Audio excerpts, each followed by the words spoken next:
Shalom, salam sejahtera bagi kita semua. Saat ini saya akan membawakan renungan berjudul Anak-anak. Bacaan Alkitab terdapat di dalam Markus pasal 10 ayat 13 sampai ayat 16, bunyinya demikian. Lalu orang membawa anak-anak kecil kepada Yesus supaya ia menjamah mereka. Akan tetapi murid-muridnya memarahi orang-orang itu. Ketika Yesus melihat hal itu, ia marah dan berkata kepada mereka, "Biarkan anak-anak itu datang kepadaku, jangan menghalang-halangi mereka, sebab orang-orang seperti itulah yang empunya kerajaan Allah. Aku berkata kepadamu, sesungguhnya barang siapa tidak menyambut kerajaan Allah seperti seorang anak kecil, ia tidak akan masuk ke dalamnya." Lalu ia memeluk anak-anak itu, dan sambil meletakkan tangannya atas mereka, ia memberkati mereka.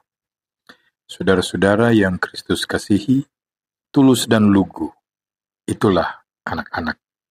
Lihatlah mereka ketika tengah bermain, atau perhatikan tatapan mereka ketika sedang mengagumi sesuatu. Rasakanlah sentuhan jemarinya atau kehangatan pelukannya. Ada damai yang mereka tawarkan. Tidak seperti kita orang dewasa yang sering diwarnai kecurigaan dan kepalsuan. Kata dan perbuatan sering hanyalah sebagai topeng untuk menyembunyikan maksud hati yang sesungguhnya.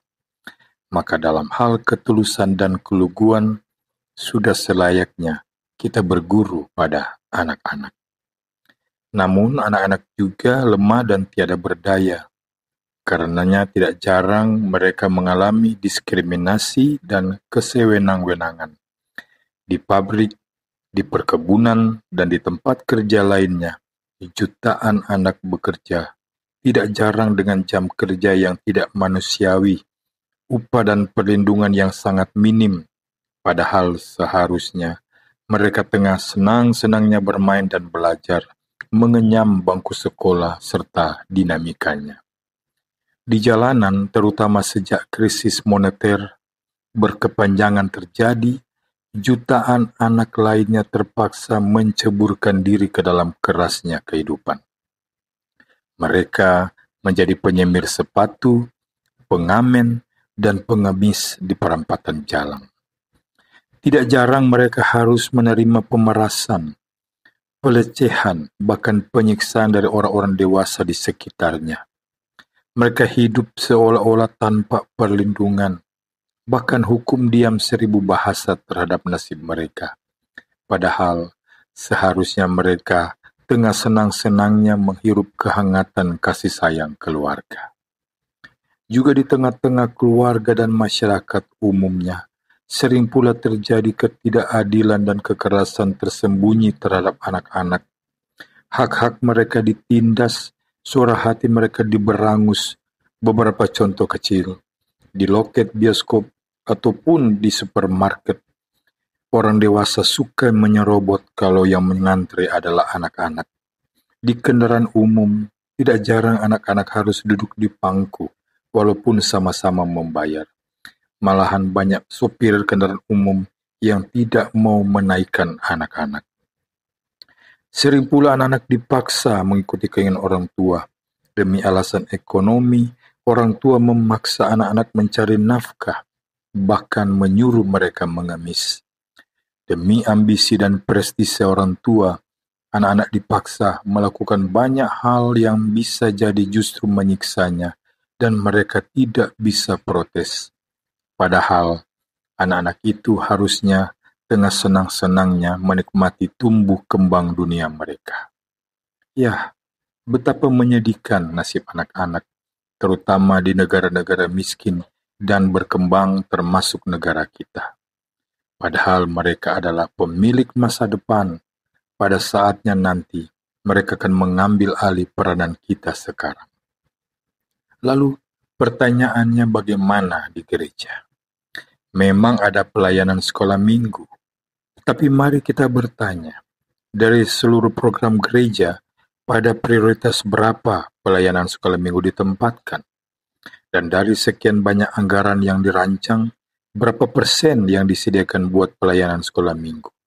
Juga seberapa besar perhatian yang diberikan para pejabat gereja terhadap pelayanan sekolah minggu, baik terhadap para gurunya, anak-anaknya, maupun program-programnya. Pada zaman Perjanjian Baru, anak-anak juga tidak mendapat perlakuan yang baik. Bahkan dalam pandangan masyarakat waktu itu, anak-anak dianggap sebagai makhluk yang belum insani atau belum menjadi manusia seutuhnya. Mereka dianggap belum memiliki hak apapun. Sikap para murid Tuhan Yesus yang menghalang-halangi anak-anak datang kepadanya adalah sikap yang lazim ketika itu. Semua orang dewasa akan berlaku hal yang sama. Namun Tuhan Yesus tidak mengikuti kelasiman yang tidak adil itu. Di tengah kesibukannya mengajar, dia pun mengundang anak-anak itu datang kepadanya. Dia menegur para muridnya yang menghalangi mereka, lalu dia memeluk anak-anak itu satu persatu, meletakkan tangannya atas mereka, dan memberkati mereka. Anda bisa membayangkan adegan mengharukan ini. Anak-anak kecil duduk di pangkuan Tuhan Yesus, sebagian lagi duduk mengelilinginya. Lalu dia bercerita kepada mereka, sesekali mengusap lembut kepala atau memeluk mereka. Anak-anak itu begitu tenggelam dalam keasikan menyimak dan mendengarkan dia. Sementara itu, orang-orang dewasa di sekeliling melihat dengan tatapan heran atau bahkan marah dan tidak senang. Bagaimana dengan kita? Di seputar kita masih banyak ketidakadilan terhadap anak-anak. Sikap dan perlakuan terhadap anak-anak masih jauh dari baik. Celakanya, itu seolah-olah sudah lazim. Akankah kita mengikuti kelasiman itu? Atau seperti Tuhan Yesus, kita berani mengambil sikap yang berbeda dengan merubuhkan kelasiman yang tidak adil tersebut? Untuk itu, kita tidak mesti masuk organisasi pejuang hak asasi anak-anak. Kalau bisa tentunya baik, tetapi kalau tidak bisa, cukuplah kita memulai dari diri kita sendiri. Di lingkungan yang paling dekat, kita menunjukkan sikap yang baik dan bersahabat terhadap anak-anak, peduli terhadap nasib mereka, dan menghargai hak-hak mereka. Tuhan Yesus memberkati kita semua. Amin.